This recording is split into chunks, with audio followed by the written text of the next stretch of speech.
Well, hello and welcome, folks. We are live on a Thursday afternoon edition of the Babin on the Bayou show. I'm your host, as always, Justin Babin Jr.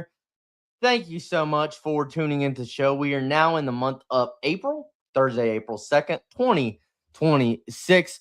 Thank you, folks, so much for being here. I greatly appreciate it. Got a lot to cover and talk about today. We'll talk about LSU baseball. We'll recap their win from Tuesday night over Southern, 16-6 win in 7 innings. I was at that game in the press box, had a great time going there for my guys, David Billiot and Zach Nunez from Go Deep Dive. We'll recap that game. We'll talk about Jay Johnson's comments that he made yesterday in relation to the MLB that kind of caused a lot of panic online for a lot of people. And then I plan to dive into maybe a little bit of spring football discussion towards the latter half of the show. Before we get into everything, of course, we're brought to you daily by our wonderful title sponsors over at Shield Heating and Cooling, the best AC company in the business today. Remember that number 225-46 Bayou, 225-46 Bayou, BAYOU.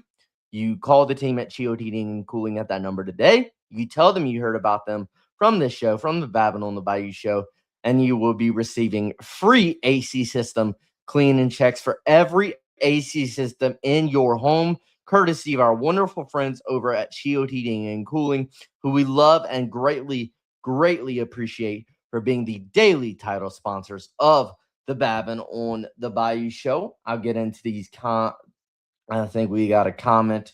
Comment here from Tiger Joker. Thank you, my friend Joker. Let's go. How are you doing, my friend? Um, got a lot to get in today. A lot I want to touch on. But let's get into this Southern game from Tuesday night. Tigers win, 7 inning run rule, 16-6.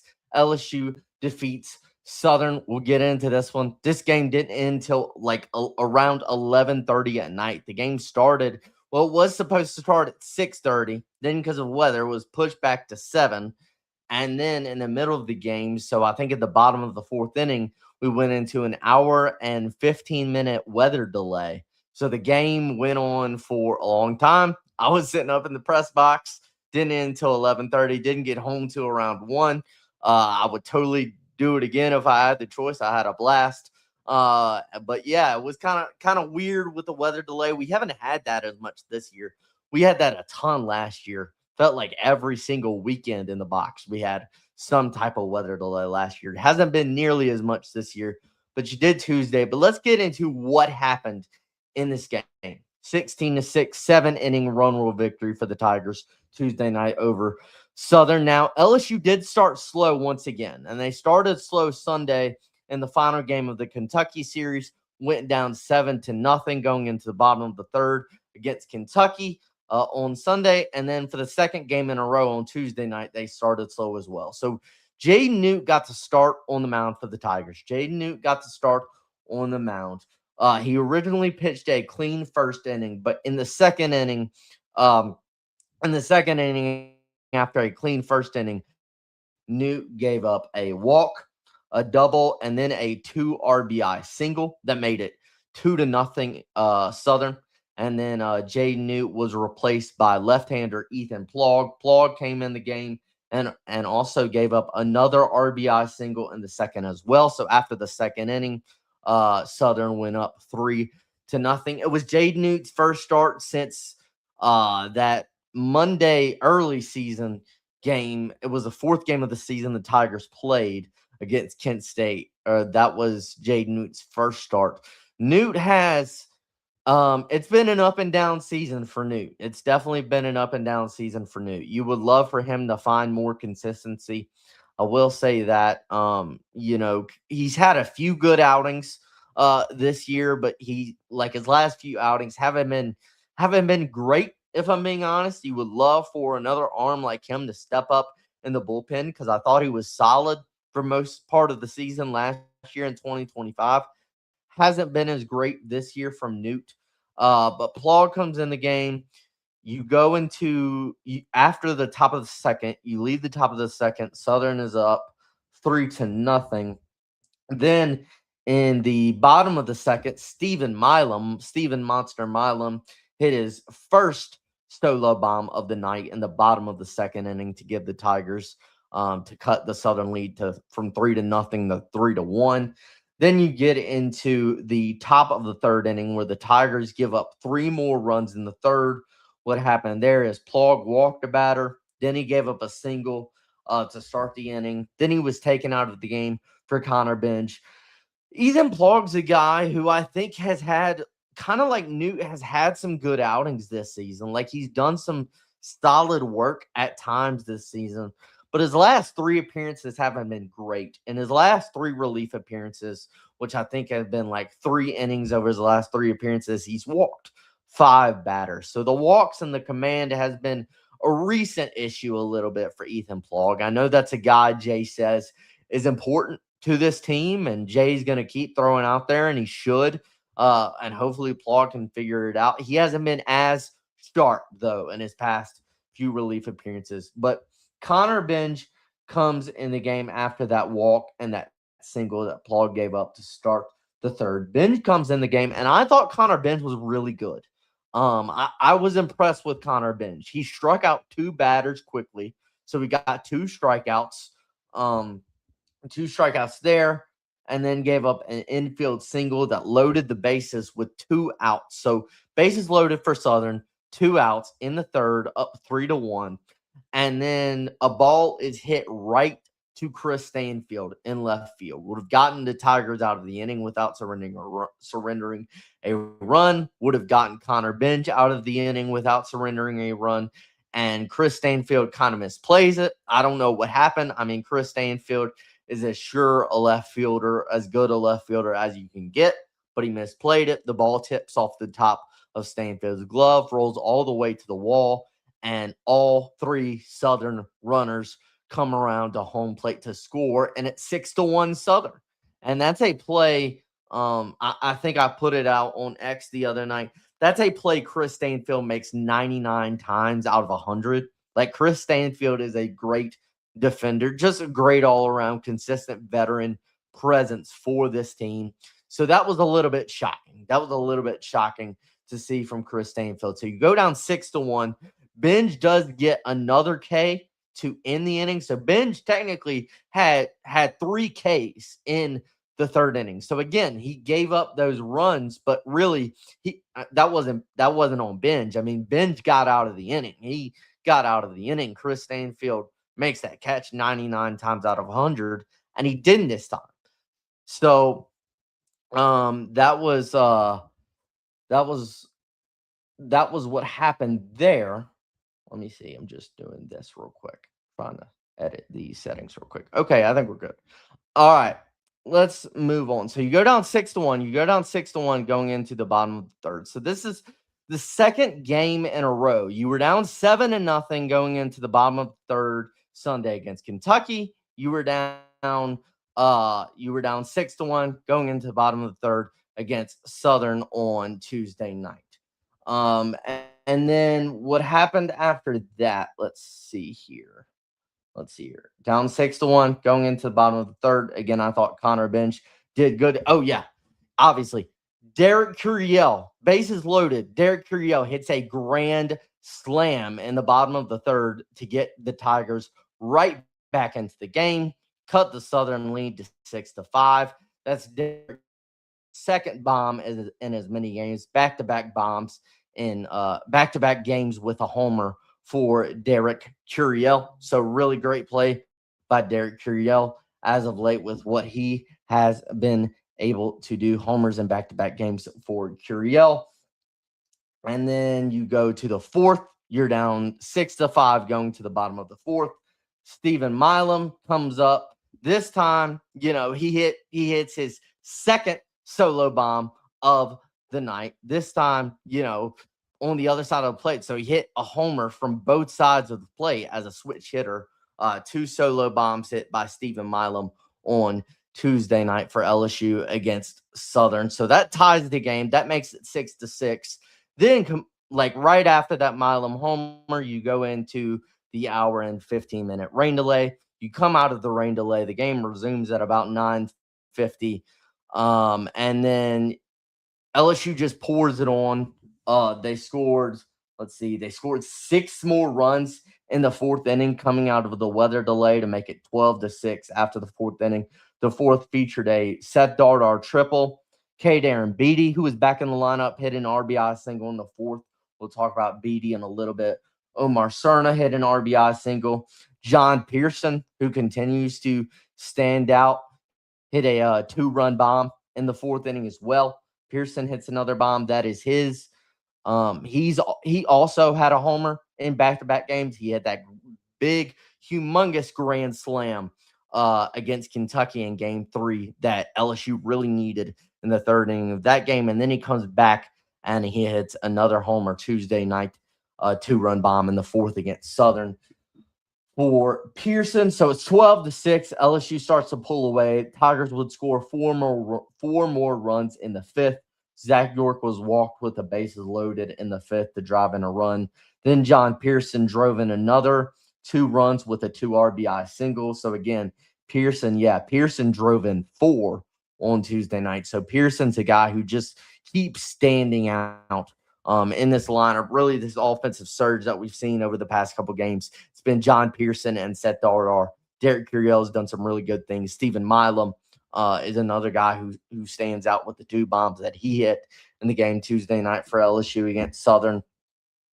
And then you also had Seth Dardar hit an RBI single in the fifth as well.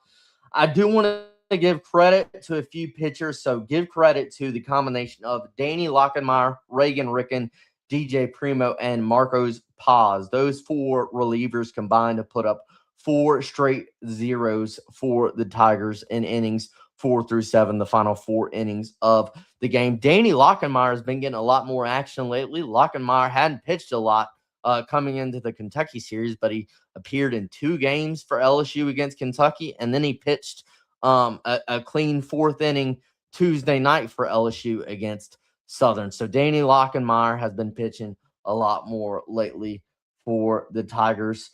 Tigers win 16-6, 7-inning run rule. Did want to shout out one Southern player, Jacoby Radcliffe. If you watch this game, Jacoby Radcliffe, the center fielder for Southern, made some incredible defensive plays in center field. Shout out to that guy. I had to shout him out and leave a note for him here because he was Jacoby Radcliffe was awesome. He did some really good things for Southern, just phenomenal plays defensively. Let's see, Tiger Joker in the comments. Don't want to see them have to come back like that to a quality pitching staff. Rather take care of things early instead of chasing runs. Yeah, we're going to get into that a little bit, Joker, for sure. I completely agree. I don't like the fact that in 2 straight games you've really started slow, but you did win 16-6, 7-inning run rule victory. LSU put up 16 runs Tuesday night on 13 hits, including the Tigers' mashed 4 homers. So that is 7 home runs for LSU in their last 2 games. So a little bit of an offensive surge over the past couple games, a power surge over the past couple games for the Tigers with 7 homers in their past 2 games. Few more numbers.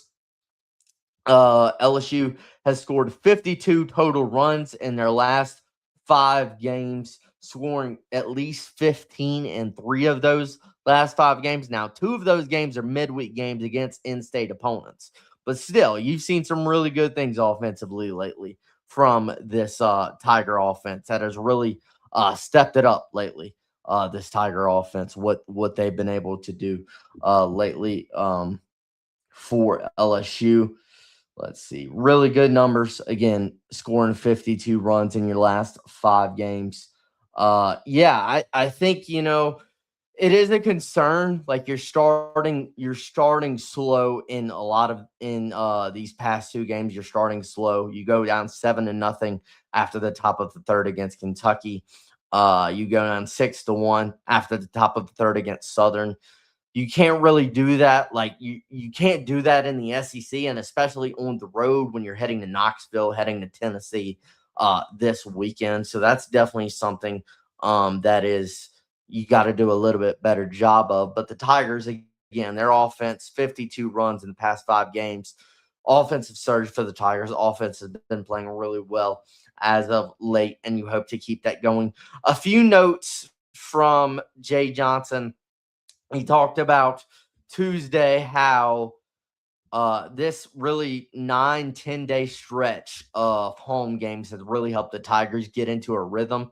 And I think you're starting to see that offensively, especially at the plate, and seeing them getting back to a Jay Johnson brand of baseball, like being able to draw walks. I talked about if they drew 9 walks Saturday against Kentucky, drew 11 walks Sunday against Kentucky. They've also been able to hit, obviously, and rake really, really well, but they've also had really good plate discipline, which is another aspect of when Jay Johnson's teams are playing their best. They also have really good plate discipline, like you saw from the Tigers in the first 8 games of the season when they started 8-0. Another point Jay did say yesterday about Cade Arrambide. Cade Arrambide was Jay said he wasn't injured, but he was hurt. So he was banged up. Beatty was banged up for a couple of days, and he was hindered mobility. His mobility was not as good for a couple of days. So that's why he sat out. He fouled a ball off of his leg, I think at some point last week or something, and it left a mark, and he was hindered, mobility for a couple of days, but he was back in the lineup Tuesday night for LSU against Southern. I think it's going to be interesting to see what you do at the catcher position, because I do like Omar Cerna a lot there. I do really like Omar Cerna a lot there. Now, you still want to give Beatty at bats, and I could see Beatty in the DH role. I'm not saying Beatty won't ever play catcher. He obviously will.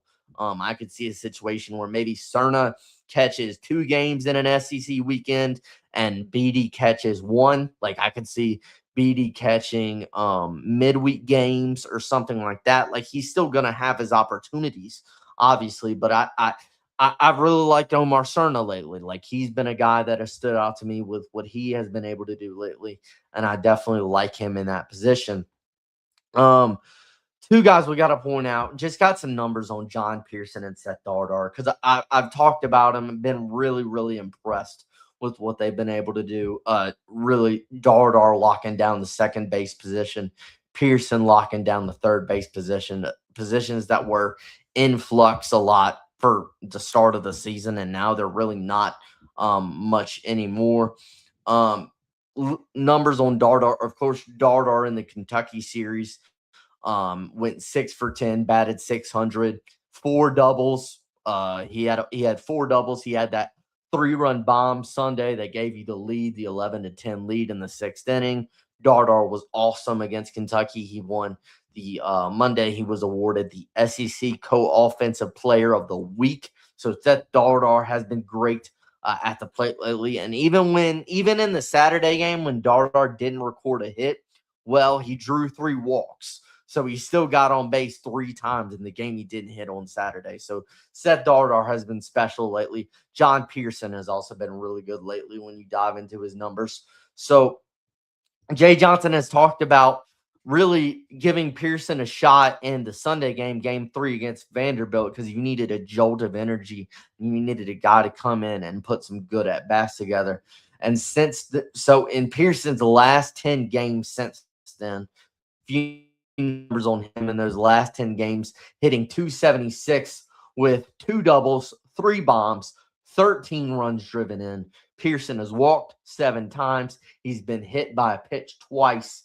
He's reached base 17 times in his last 10 games. So John Pearson has been awesome lately with what he has been able to do for the Tigers. And again, just Pearson and Dardar. I really am impressed with the play of those 2 guys lately. I will say a few things on the Tennessee series. We're going to have a pregame show tomorrow. So our normal LSU baseball weekend pregame/weekend preview, we're going to do that tomorrow at 3 p.m. because first pitch for the game tomorrow is at 4:30. So we'll go live about an hour and a half before first pitch in Knoxville tomorrow. So we'll break down Tennessee a little bit tomorrow. I will say, of course, Tennessee is 3-6 through 9 games of conference play so far. They lost 2 out of 3 at home against Georgia. They lost 2 out of 3 on the road at Georgia in week 1 of conference play. Won 2 out of 3 at home against Missouri, and then they got swept in Nashville by the Vanderbilt Commodores last weekend, but via a couple of walk-offs. I think they got walked off 3 times in 3 straight games by Vandy. It was kind of pretty insane. So, yes, they are 3-6 in SEC play. Yes, they have a worse conference record than you do. They are still, it's still Tennessee. It's still Knoxville. It's still a very hard place to play. It's going to be a tough one. To me, it's kind of a toss-up right now for me. I'll kind of get into more of it tomorrow. When you look at the numbers, I mean, obviously, it's their first season without Tony Vitello. Josh Elander steps up as their new head man, and it hasn't gone exactly how they've wanted it to go. But it's still, I mean, think about it. You were 2-4 going into the Kentucky series last weekend, so you weren't playing your best baseball either. You got hot on a Sunday and you won the series 2 out of 3 against a top 20 team in the country. And I mean, that's what you were able to do. So when you look at it, that is kind of what I'm thinking with Tennessee. I mean, offensively, they're kind of middle of the pack offensively in terms of batting average as a team, and also in terms of power numbers like homers and stuff like that. So maybe not as power, their power numbers aren't as good this season as in past years under Tony Vitello, but it's still going to be hard. It's still going to be difficult. It's still a road game in the SEC. And I just sorry, getting things straight here. But yeah, that's kind of what I'm thinking. We'll preview that tomorrow, dive into Tennessee tomorrow. I do think it's interesting that you've hit 7 home runs in your last 2 games offensively, and now you're going to a very hitter-friendly ballpark, a very, ballpark with small dimensions. A lot of homers have been hit in that ballpark in Knoxville over the years, and you're coming off, again, 7 homers in your last 2 games, so kind of a power surge, and you're going into a place that is very hitter-friendly offensively, so that is something to definitely pay attention to. We'll get into Tennessee a little bit tomorrow. Want to talk about one more thing baseball related, and it's the drama that Jay Johnson caused up a little bit yesterday. All right. So Jay Johnson yesterday, and it's got a lot of people talking. It's got a lot of people talking on X, on social media, stuff like that. Jay Johnson yesterday was asked about if he's monitoring Tony Vitello, with the San Francisco Giants coach. I said for a long time, Vitello was the second best college baseball coach in America, only behind Jay Johnson. Obviously, Tim Corbin's up there too.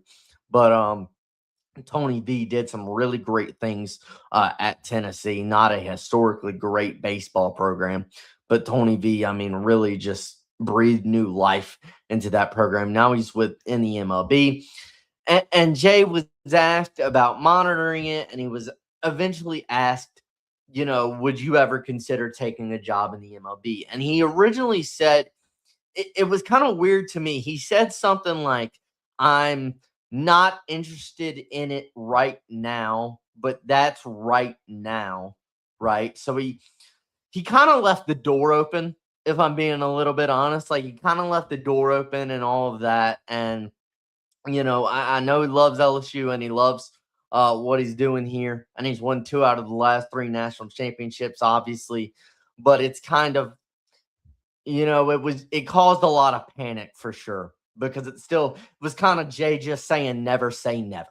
Like, that was kind of Jay said he hasn't received any MLB or major league offers from any MLB teams, but it was kind of one of those never say never attitude type things. And it was a lot of people panicking about it.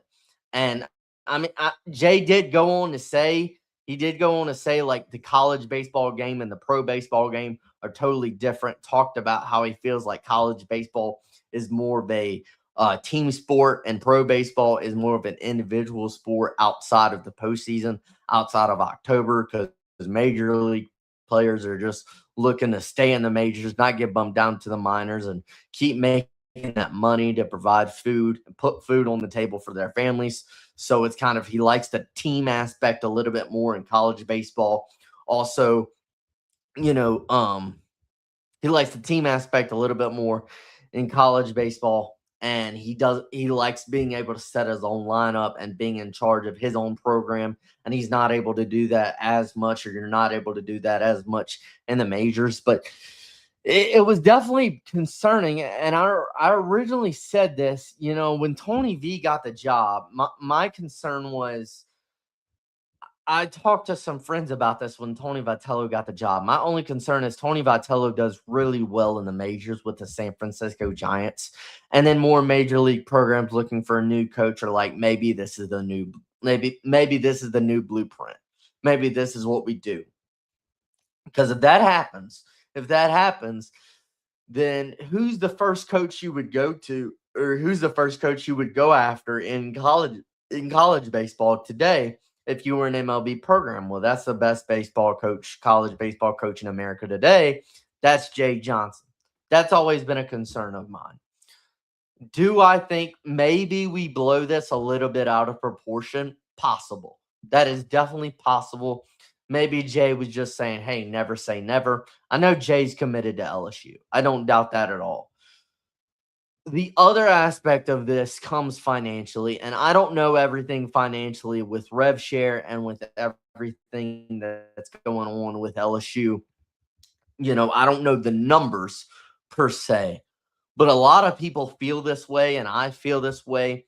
Look, if Jay Johnson feels like financially he is not getting what he is asking for, and his baseball program is not getting as much as they need or deserve from this athletic program, with everything they're investing in football and men's basketball and women's basketball, which I understand football is king, especially down south. Like, I understand that it brings in the most revenue and football is king. I understand how big men's basketball is. And Kim Mulkey's one of the greatest women's basketball coaches of all time. I understand all of these things. But if Jay Johnson doesn't feel like he and his program are getting enough financial support from this athletic department, then eventually the athletic department, they got to pay the man. They got to pay up. And I love what this athletic department has done over the past, really since November. Getting Lane Kiffin here was huge. All of the, voices involved from the government. I mean, even from the government, but Burge Osbury, I thought he's done a really good job. Wade Roos and all of that, like getting Lane Kiffin here, all the money that everybody was willing to donate. Now you got Will Wade here. Like, I do think this athletic department has done a phenomenal job since the month of November. But if Jay doesn't feel like he is getting enough financially from this athletic department, then they got to pay up eventually. Because the bottom line is, historically, baseball is the most successful sport historically at Louisiana State University. You've won 8 national championships since Skip won his first in 1991. LSU is the pinnacle of college baseball. When you look at it, they are the absolute pinnacle of college baseball. And look, I said this yesterday. Jay Johnson is the only current head coach at LSU, at Louisiana State University, who can truly say he is the best, the number one, the top coach in his sport. I love Lane Kiffin. I love Kim Mulkey. I love the Will Wade hire. I love all of it. Lane Kiffin is I think he's top 5. He's not number 1. He hasn't won a natty. I think Kim Mulkey is one of the greatest women's college basketball head coaches of all time. But if we're being honest, Don Staley kind of has her number. South Carolina and Coach Don Staley kind of has her number. And Don Staley is, I would be willing to say the best women's basketball head coach right now. And Will Wade, I think he's going to do great things. And I think Will Wade can do great things. But obviously, you're looking forward to where he's going to take you, not where he is at right now. I think Lane Kiffin is going to win a national championship at LSU and do great things at LSU. But right now, currently, on April 2nd, 2026, Jay Johnson is the only coach at Louisiana State University that can truly say he is the top coach in his sport. He's the only coach at this university currently that can say that right now. He's won 2 of the last 3 national championships in college baseball, which is unbelievably difficult to do in today's version of college baseball, considering all of the great and elite baseball programs you have in the country, not just in the country, but just think about, you got 10 to 12 programs every single year just in the SEC alone. So again, baseball is your most successful sport. Jay Johnson's the only coach at this university that can truly say he's the best number 1 coach in his sport. I'm not saying, of course, pour all the money you want to into football and basketball and all that, because I love that too. But if this guy does not feel like financially he is getting everything he is asking for, and his baseball program is getting everything that they need to succeed, then you got to pay up. You got to pay up, because he's the best. He's the best. And the best deserves the best.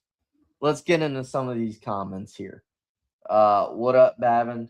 AP, what up, Joker?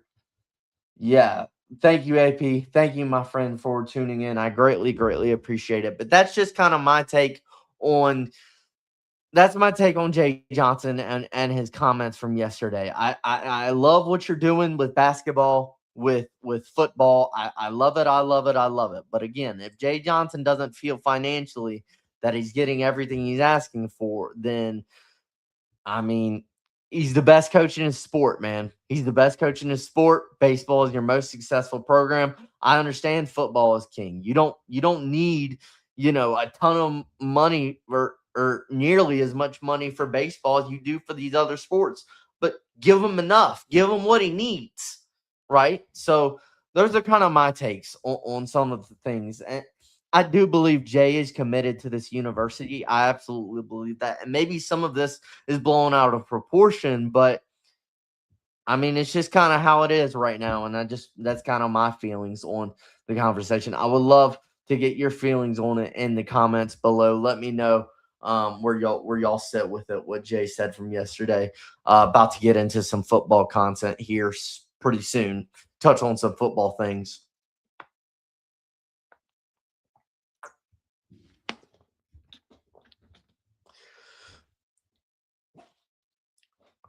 All right.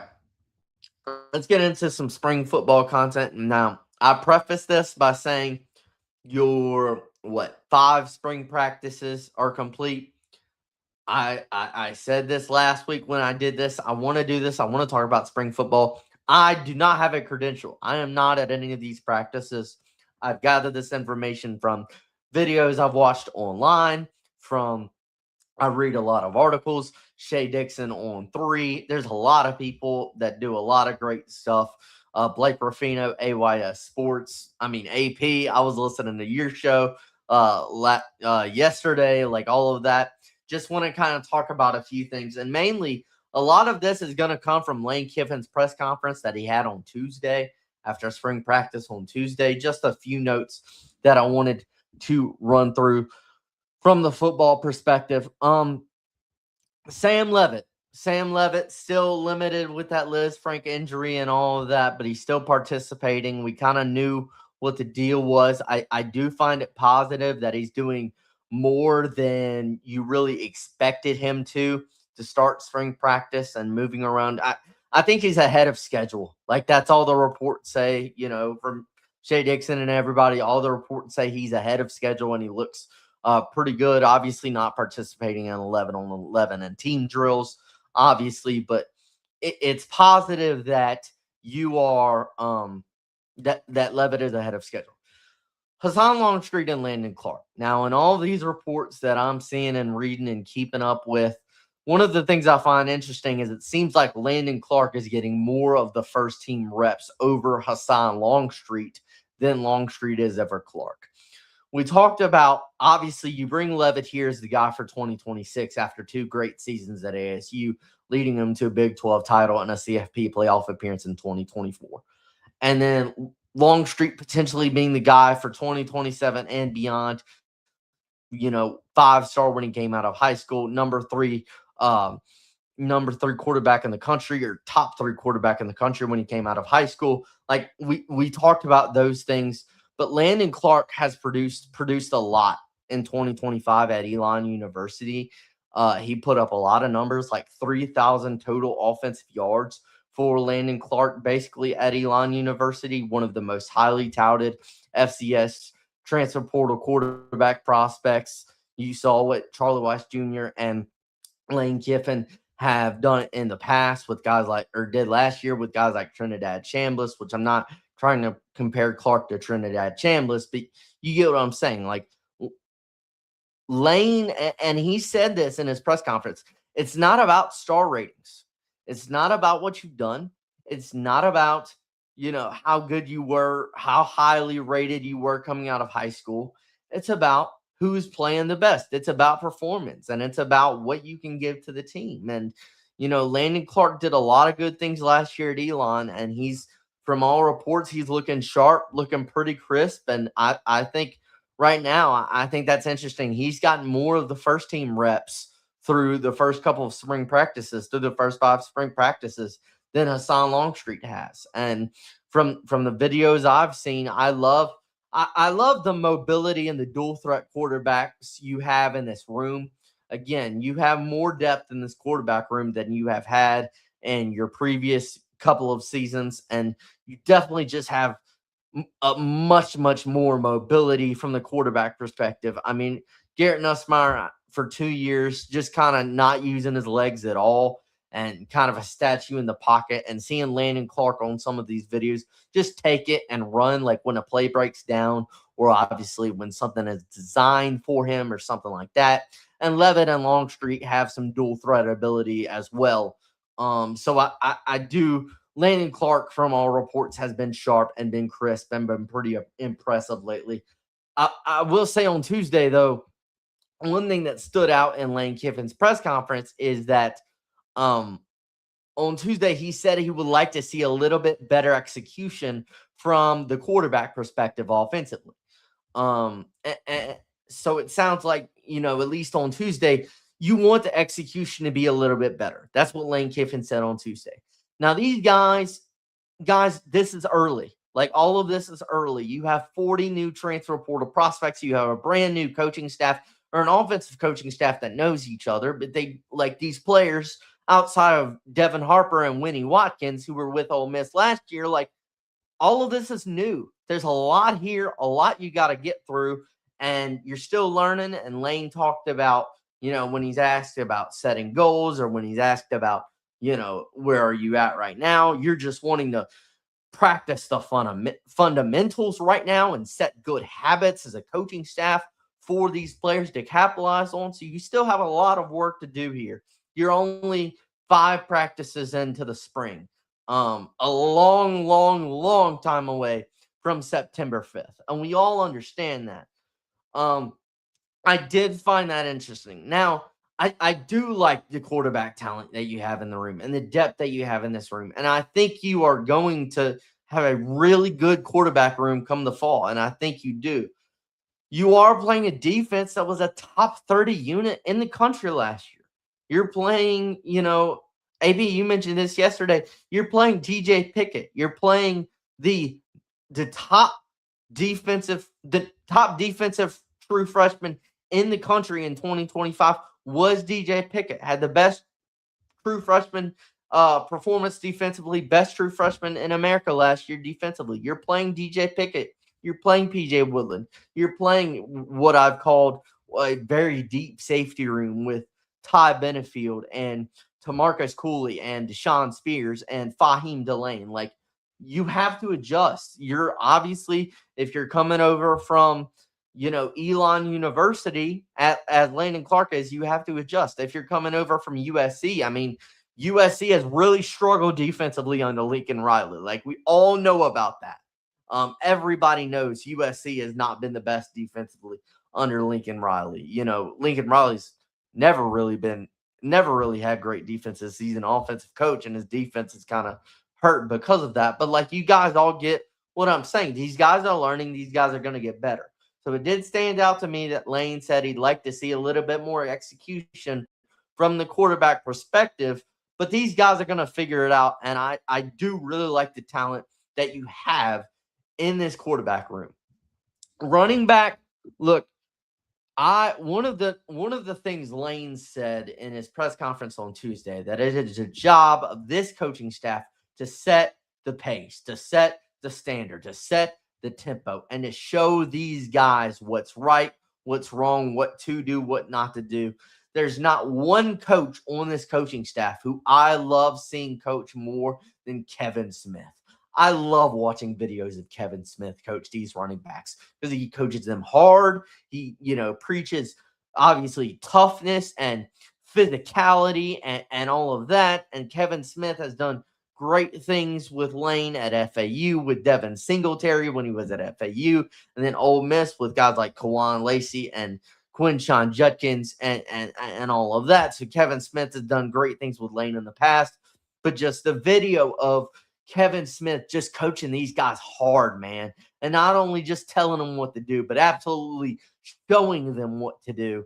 I love watching Kevin Smith coach.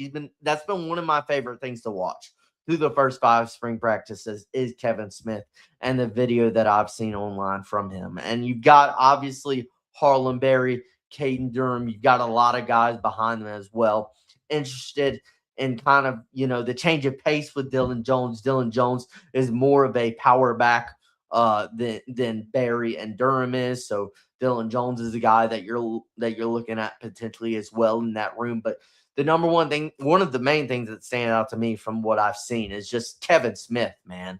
The way he coaches and how hard and tough he coaches the running back room. I love it. I really do love it. A point I've seen made a lot that I wanted to reiterate is that with this receiver room, with this wide receiver room, because of the up tempo and the fast pace of this LSU offense and this, a Lane Kiffin, Charlie Weiss Jr. style up tempo offense, a lot of receivers are getting a lot of reps, more reps than you would get in past years or under previous coaches because of the up tempo and the fast pace of Lane Kiffin's offense and style of offense. A lot more plays. Like your play count is a lot higher under Lane Kiffin's offense because of the high pace and the up tempo style of it. So you're seeing a lot of receivers get a lot of work. I do like what I've seen. I think the guy that stands out to a lot of people from what I've seen, there's a lot of versatility, a lot of different traits and skill sets in this room. Lane talked on Tuesday in his press conference about how he was asked about, and it's something we've talked about on the show before, like all of the guys that you brought in that have, really good numbers in terms of yards per catch, in terms of explosive plays. Like I know Jackson Harris averaged over 19 yards per catch last year. Trey Brown from Old Dominion averaged over 20 yards per catch last year. Winnie Watkins averaged over 15 yards per catch last year. You brought in a lot of guys that have a lot of explosive playability. That was definitely something Lane said that was important for him and the staff to bring in. So that was kind of one thing that stood out to me. It seems like from all reports that the main guys that you've seen, the top 2 guys you've seen running with the ones, are obviously a guy I've talked about as potentially the wide receiver 1 on this team this year, and that's Kansas State transfer Jace Brown. Like I really like Jace Brown. Fastest. He was the fastest Kansas State receiver in school history to eclipse 1,000 total offensive yards. Fastest to 1,000 yards at the receiver position in Kansas State history. Had, around a little less than, 2,000 offensive, receiving offensive yards in 3 seasons at Kansas State. And you like a lot that you see from Jace Brown and Jackson Harris from Hawaii as well. That's another guy that stands out. 12 touchdowns last year. We talked about that, over 19 yards per catch. Jackson Harris is another guy that a lot of people have been talking about. Trey Wilson. Trey Wilson didn't play in the first couple of spring practices. He was kind of banged up coming off of injury. He's been back this week. Reports are that he's been explosive, and he's been pretty very, very impressive as well from all the reports that I've been seeing and reading. Trey Wilson's a guy that when he was healthy had some really good numbers and put up some really good stats for Florida while he was there.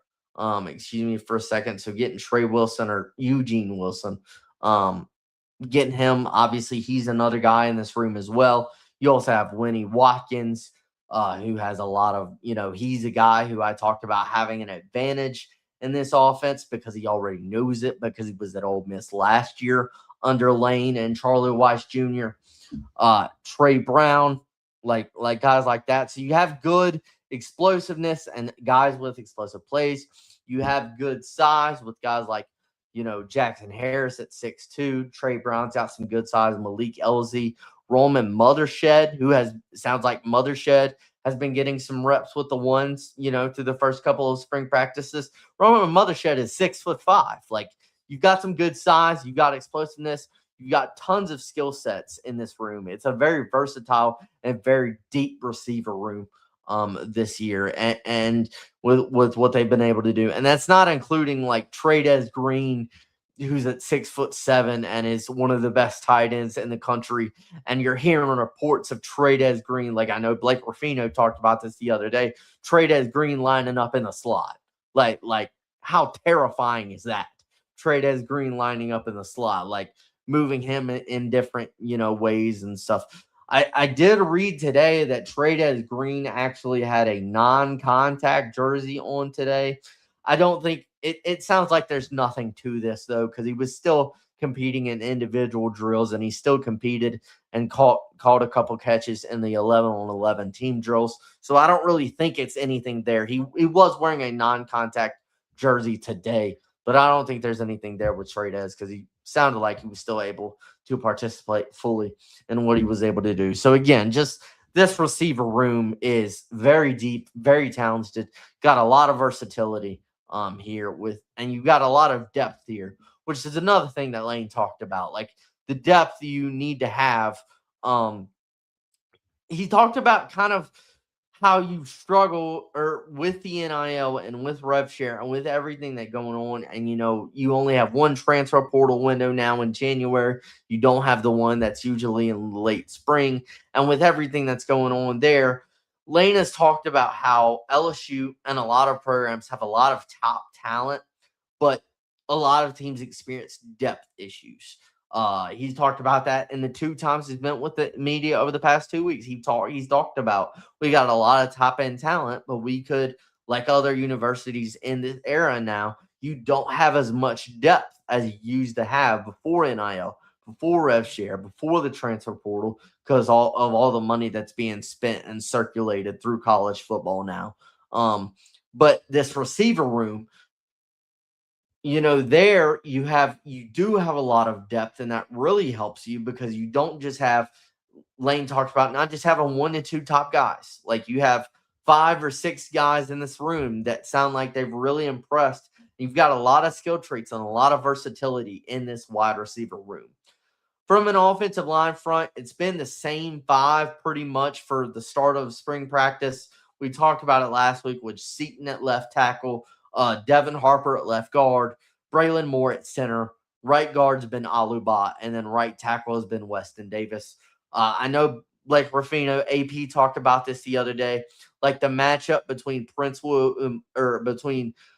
Jordan Seaton and Prince William Monmielen is like must see. You're talking about Jordan Seaton, a first-round pick in 2027 next year, one of the best offensive linemen in the country, going up against a guy who was 3rd in the SEC in sacks last year. Ole Miss sack leader, had a great season in Prince William Monmielen off the edge at Ole Miss last year. Like that's an elite matchup. I talked a lot last week about iron sharpens iron with this team, with this offensive line, with this defensive line. Few things I wanted to point out here. One more thing. Lane talked about how with spring practice or with no spring game this year, Why did Lane decide to do that? Why isn't there a spring practice? Why hasn't he been doing that lately? Well, the thing there is, Lane's talked about how kind of in this era with NIL and rev share, and it's just a new era entirely. Like, you want to keep these guys healthy. You want to keep these guys healthy. So it's finding a right balance between pushing hard, but not pushing too hard, not getting anybody hurt. I mean, you already had the terrible incident of, prayers out to Gabe Relaford for tearing his ACL in the first week of spring practice last week. Like, that's a guy who was going to contend with Jordan Ross at, the edge position opposite Prince William Monmielen coming into spring practice, and now Gabe Relaford. That's a terrible situation. So you've already lost a guy that you thought was going to be a potential starter. And just that, also not wanting to give tape to other teams. I know that's something Lane has talked about, especially with mentioning, and this is all stuff that went through Lane's press conference, especially mentioning like the fact that not with two portal windows anymore, when you only have one portal window in January, after you set your roster, after the portal is closed in January, this is the roster you've got. You can't go back in late spring for the second portal window and add to this roster. This is the roster that LSU's got. So that's the thing that stood out to me. Lane, that was his reasoning for spring football or spring practice. Excuse me.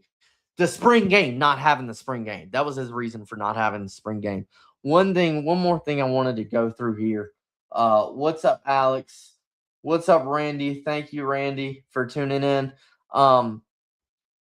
Let's get into one more thing here. The last thing I wanted to touch on before we get out of here, I wanted to talk about the defensive line, mainly with Gabe Relaford now being out because of that torn ACL. Again, prayers go out to him.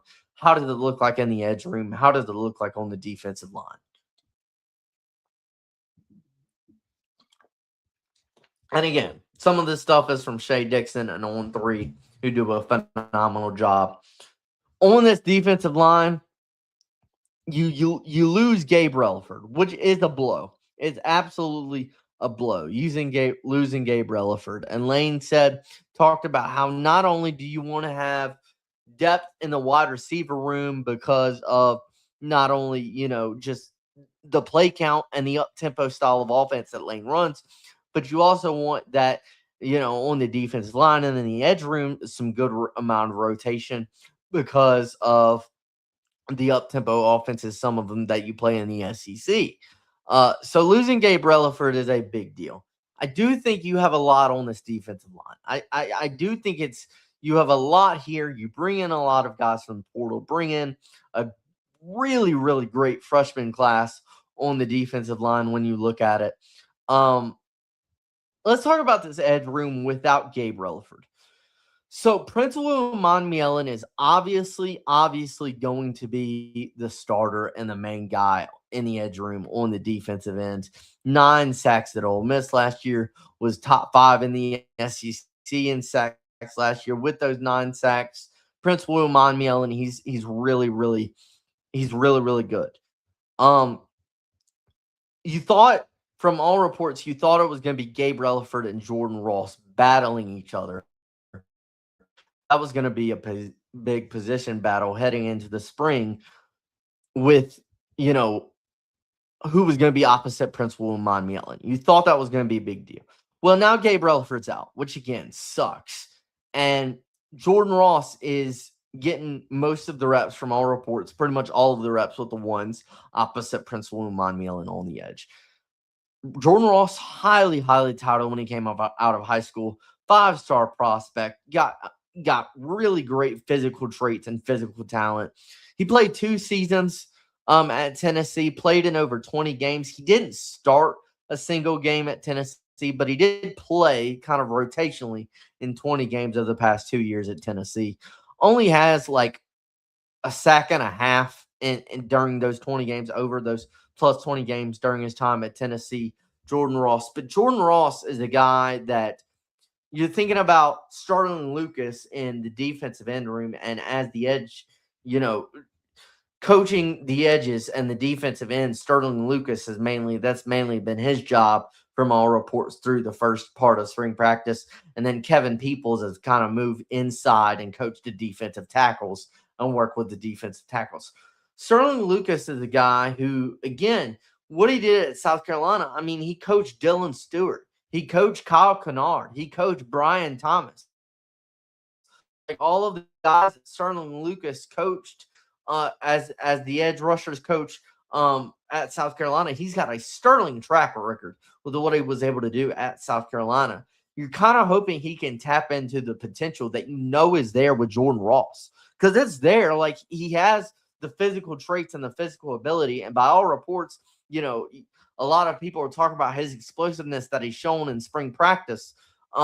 So that's a guy you're looking at. You're also looking at, you have some guys behind him. You have Dylan Carpenter returning, who Dylan Carpenter was the main guy who stepped up in Gabe Relaford's role last season after Relaford had a season-ending injury in Game 4 last season in 2025. Dylan Carpenter was the main guy who stepped up in Relaford's place after he had that season-ending injury in 2025. You've got Kalaj Cobbins back as well. And then you've got those guys. You've got Carpenter. You've got Kalaj Cobbins. You've got Damian Shanklin. I know AP talked about it on the show we did before spring practice starts, how Damian Shanklin is a guy you're hoping can take a jump in this next year, and a guy you're looking at. And the staff really wanted to keep and see what they can do and develop Damian Shanklin as an opportunity as an edge rusher. You also have South Carolina transfer Jalen Brown as well, who was with Sterling Lucas in South Carolina, and a guy who Blake Baker really liked and recruited and went after out of high school, and was at Missouri with Blake Baker, I believe, or Blake Baker recruited him out of high school. So there's experience there.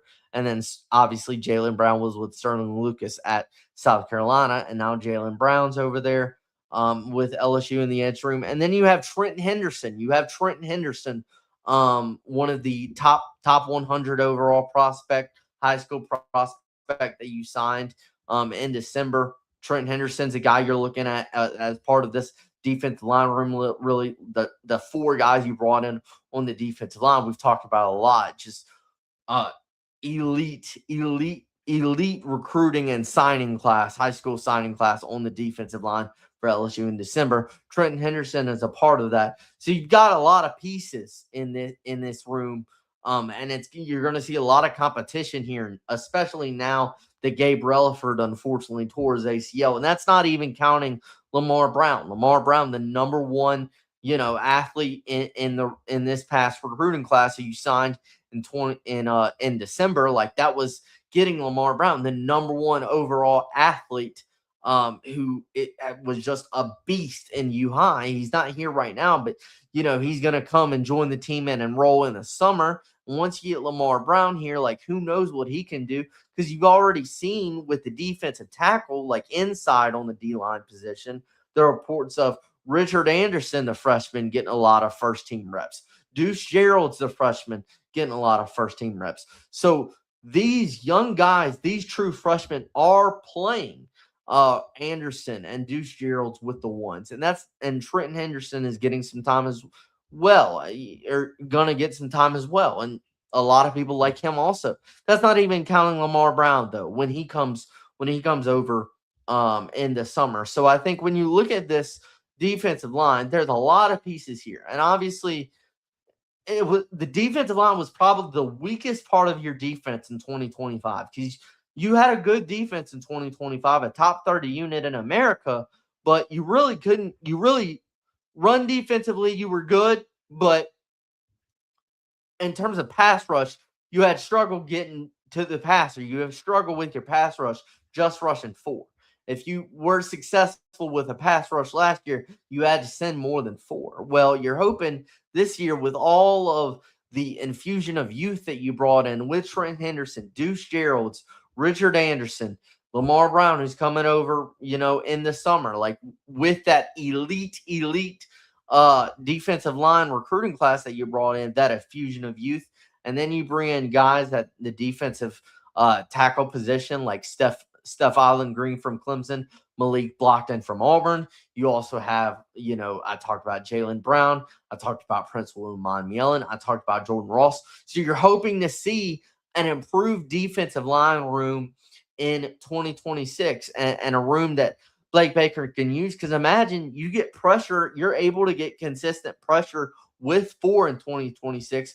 If you're able to do that, which you weren't able to do in 2025, imagine what that opens up for Blake Baker and this defensive coaching staff and this defensive team and how good they can be. So I just kind of wanted to talk about that after the Gabe Relaford injury, because while that is a big blow, there's a lot of pieces here. You have the infusion of youth, and you have, with Anderson, Brown, Geralds, and Henderson, and you've already seen Anderson and Geralds running a lot with the ones in spring practice from all reports from Shea Dixon and all of those guys. And yeah, I think this defensive line room is one room that you are looking at for sure, because just with what you had in 2025, seeing if you can get improvement in that room. So I just kind of wanted to talk about it. You still have a lot of weapons here. You still have a lot of potential here. Losing Gabe Relaford is a blow, but that's definitely one part that you're looking at, because, again, that was the weakest position group on this defense in 2025. And you brought in these guys out of high school and out of the transfer portal. You lose Gabe Relaford. There's going to be a lot of competition here on the defensive line, and a lot of competition here in spring practice, really at a lot of different positions. But yeah, I kind of wanted to dive into that and look at it without Gabe Relaford. Now, again, prayers and thoughts go out to Gabe Relaford, man. Just terrible, really. And yeah, just prayers out to him for sure. I wanted to touch on that. We'll get into a few comments here. Let's see. Missed the whole show. How was the press box Tuesday night? I stayed up for the whole game. Yeah, it was great Tuesday night. It was awesome Tuesday night. I had such a great time. It was the rain delay, the weather delay kind of stunk, but not like being there, I totally would have done it again. And I greatly appreciate Zach Nunez and David with Go Deep Dive for everything they did there. What up, Paulie J? I appreciate you, my friend. About to go get fresh for Easter Sunday. Got a fresh suit to look sharp.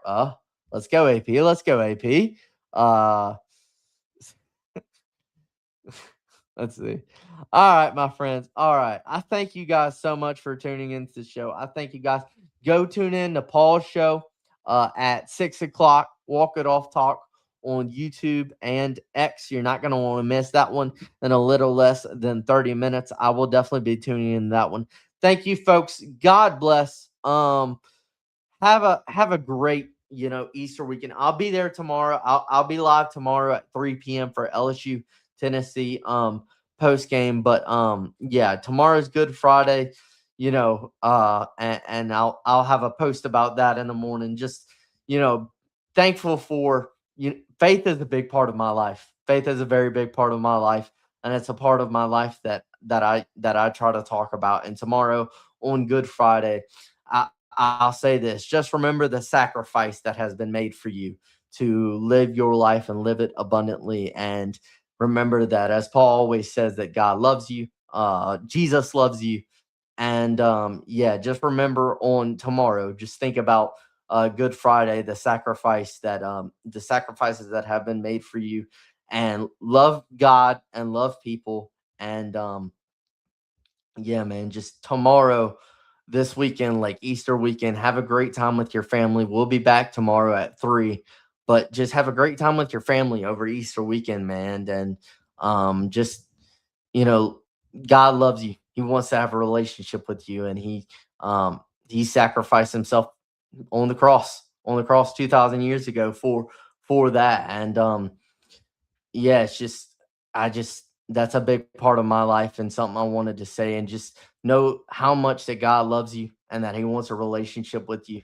And just share God's love, share it with others. Go and be a difference in the world, and go and treat people kindly. Open the door, say please and thank you, and just have a servant heart, and do things for people and make somebody's day over this weekend. And remember all the sacrifices that have been made for you on Good Friday, because that's what it's truly about. I thank you, folks. God bless. God loves you. Jesus loves you. Have a great night, folks. Tune in to Paul's show at 6. Just have a great one, folks. And peace out from Babin on the Bayou, baby. Go Tigers.